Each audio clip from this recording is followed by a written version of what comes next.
Important versus not important resort design fusion. Decorative lighting. Not important. Mas importante yung functional lot ng spaces. Strong side concept. Very important. This will determine kung ano ba talaga yung final output ng design. Important furniture. Not important, as long na quality yung gawa at akma dun sa design. Natural ventilation and daylight. No-brainer. Very important. This will dictate kung kahit tag-init, komportable sa loob ng resort.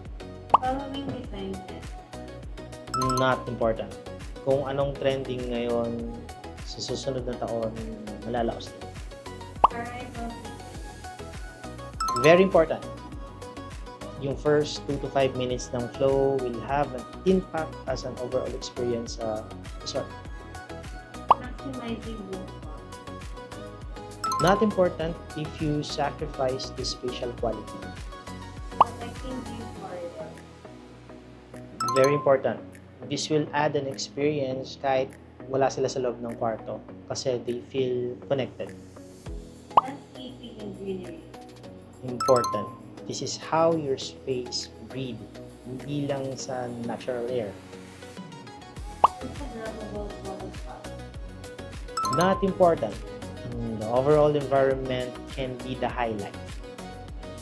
Local materials and craftsmanship. Very important. This will give you a lower cost and also support local artisans. Amenity variety. Not important. A 1 or 2 well-designed amenities can beat 5 generic amenities. Multiple outdoor open space. Important. Not just for the experience, but for the environment itself. Pre-construction feasibility. Very important. Mas may time kayo to revise everything on papers kaysa pag nag-construct na.